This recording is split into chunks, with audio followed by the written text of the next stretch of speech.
totally believe in what we're doing, and I think it's the most important thing that I can be doing right now. There are so many people who are sick, and if this can help them, people have to know about this. It's fantastic that I get to share this with my family, that we're doing this together, and that we both feel so passionately about it. She was on over 40 different medicines. She had been on methotrexate and Plaquenil, one of those which nearly destroyed her vision. All the potent anti-inflammatories, the Vioxx and the Celebrex, and was on all sorts of painkillers and all sorts of antibiotics. She had classic steroid toxicity. Her face was the shape of a moon because there's a lot of swelling that occurs in the face. At the age of 16 was diagnosed with juvenile rheumatoid arthritis, and that evolved into a lupus condition, a diagnosis of interstitial cystitis, an autoimmune disorder. Bedridden 4 years. Her mother thought she would never survive. I went to talk to William as a friend and as a doctor about his experience with patients and how they used cannabis. Seeing what the juicing did for me, using it in this form, was so significant. It changed my life. About 4 to 6 weeks after I started on juicing every day, I had no more back pain. I didn't need pain pills. I felt the best I ever had. A lot of people think cannabis and pot are not medicine. I had stumbled on an article in Scientific American, December 2004. They had an article on marijuana as the brain's own marijuana, and they introduced the idea that the body produces compounds that are very similar to those found in marijuana or cannabis. Cannabis actually goes upstream. It provides feedback from the postsynaptic nerve to the presynaptic nerve, which was unheard of in neurochemistry. I mean, all neurotransmissions were unidirectional, and all of a sudden, swimming against the force of that are these little cannabinoid molecules that tie the whole system together. The phytocannabinoids from this plant augment the body's attempt to restore and increase function to a normal level. So it mimics the regulatory system of cellular physiology. And recently the Food and Drug Administration has approved of CBD, which is a cannabinoid like THC, one of 80 cannabinoids. The federal patent compares vitamin C, vitamin E, and CBD, or cannabidiol. CBD turns out to be more potent than either of those two.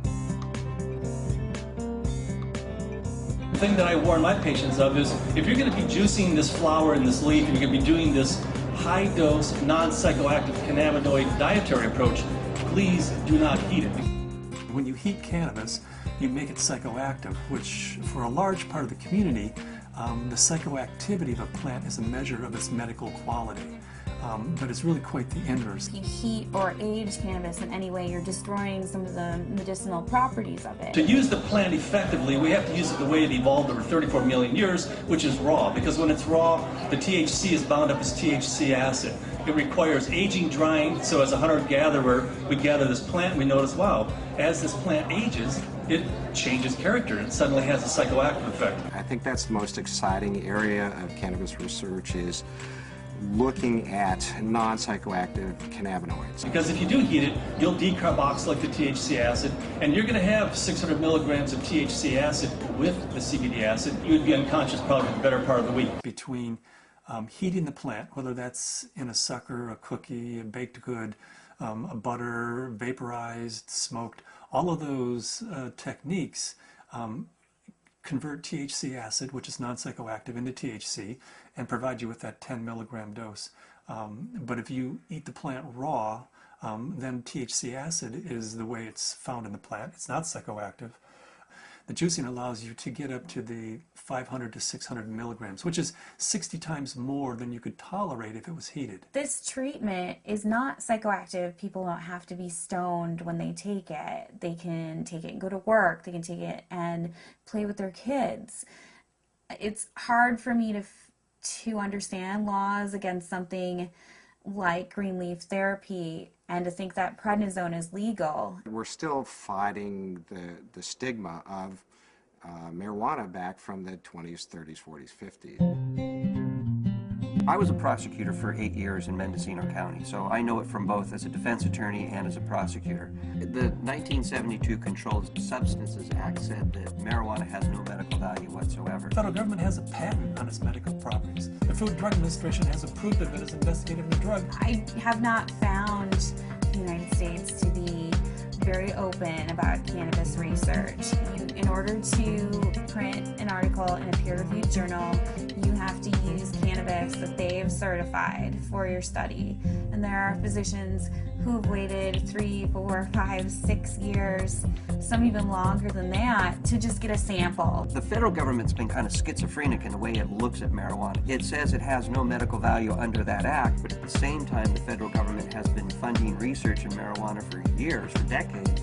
And they've even patented certain strains of marijuana because they recognize it has that medical value. The California Narcotic Officers Association does not believe in medical marijuana. They believe it's all a big scam, and that's how they train law enforcement officers. Law enforcement is allowed to take a percentage of all assets that are forfeited and seized under the state and federal asset forfeiture laws.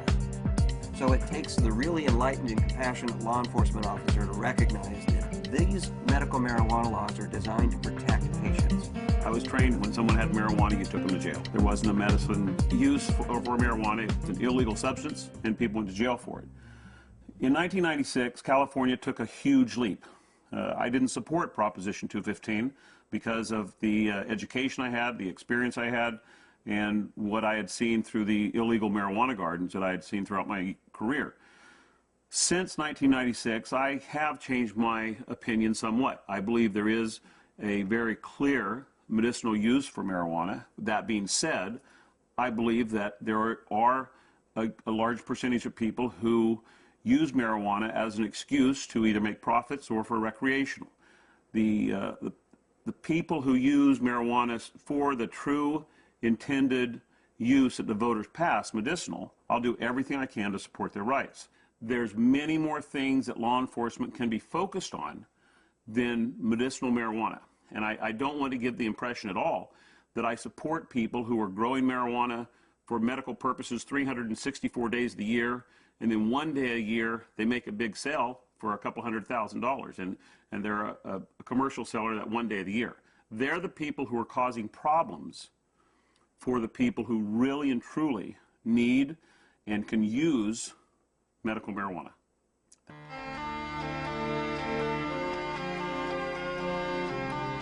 Terrifying, to be told as a parent that your child does have a tumor in her brain.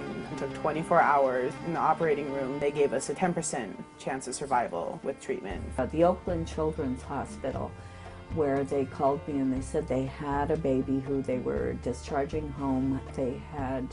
This baby had completed all treatment that would be useful for it, had a brain tumor, had surgery, had radiation and chemo, and the tumors were still growing and still multiplying, and therefore they said to the parents, just take this baby home and make it comfortable, because there's nothing more that we know that will help its condition. Started to accept to the point where the illness had taken her and us, and try and find some acceptance. A month went by and I got in contact with the family, and they said, well, we just came back from Children's Hospital. They did a CAT scan. The tumors have shrunk and there are fewer of them. And they said, I'll tell you what we've been doing. We've been juicing the fan leaves of the marijuana plant and giving our baby a shot glass of this juice every day. This is like this wonderful hospice story. She is no longer on hospice. I brought the oxygen concentrator back. It's just one of those wonderful success stories. The plant is a pretty amazing plant because it appears that the juice of this plant is saving this baby's life. Here we have something that can really change people's lives. I mean, I was laying in bed, catheterized, thinking that physicians were just trying to make me comfortable. They really didn't think that there was anything more that they could do, and that I may not live to be 30, which I am now, that was the best I could hope for, the best I could hope for was taking enough methadone and Percocet every day that I just didn't feel anything at all. I had gotten in touch with Dr. Courtney because we had received a doctor's recommendation from one of his patients, and in it asked that they start juicing the leaves and having capsules and a few other items which I didn't know anything about. So after I contacted him, I was really excited to hear that there might be some other alternatives to the smoking of the cannabis. These are friends we've had in the past year. They said, your father's not the same as he was when we first met him, and he seems to be much more alive and much, doing a lot more and more active. And I had informed them that it was because of the juice that he had been taking. Right after we started juicing, that he seemed to be more active. We would do things out in the garage more, and he wouldn't spend so much time in his chair. We have ran out periodically in the last year and a half, and that's what made me convinced that he needed it, because when he would run out, he would have trouble getting out of the car. I had 4 doctors tell me that I should have a hysterectomy. You either have no ovaries, or at the very least you're sterile. That my endometriosis was so bad I would never be able to have a child. Despite very potent birth control, despite being sterile, Zahaya decided she was going to come join the party.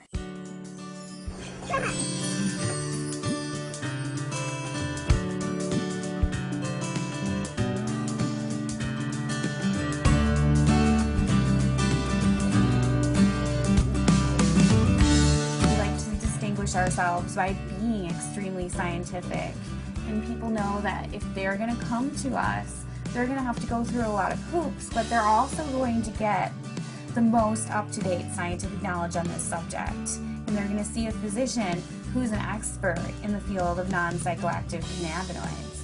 And there are plenty of people that want that and are looking for that. We opened our 5th office in Luxembourg. Their government is really sympathetic and open. There's an international group studying autism and CBD in Luxembourg. There's a physician there who's writing cannabis scripts, who's also a senator. And we've been working with him, Senator Colombera. The government may be actually funding experiments in a research center using cannabis, in large part because of Dr. Courtney's work with non-psychoactive cannabinoids and Senator Colombera's work with cancer patients.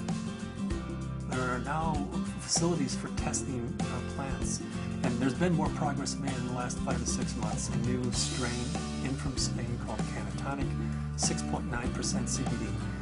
That's a 700% increase over Northern Lights, which is our previous high producer.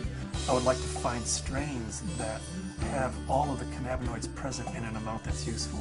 I'd like to produce strains that are adapted to environment. In Luxembourg, we're producing thousands and thousands of pounds of seed, to raise the money to give away, a half a pound of seed, because if that person grows an acre of cannabis and feeds their family the proteins and the fatty acids, incredible food source, an incredible preventative medicine source, and an incredible therapeutic source. And at the same time, they're sucking 5 times as much CO2 out of the environment as an acre of trees. First, we have to change Convention Treaty Number 1, which was the convention that the UN put out in 1961 that says cannabis as a crime should be, if you have it, if you grow it, if it's in your possession, you should be in prison. That dogma has dominated the world right now. They're asking for input from the World Health Organization. I'm in the process of writing a letter stating that this is a dietary essential. It's not a criminal thing, because we have to change that treaty before we can go into Central South America and say, you grow yourself an acre of this plant, feed your family, prevent illnesses. So Cannabis International kind of legalizing the plant globally, giving it back to people as a food source, prevent illness is so much better than waiting until you have diseases. With my own experience and all the patients that I've spoken to, I believe that it's not an isolated incident, that this is the best medication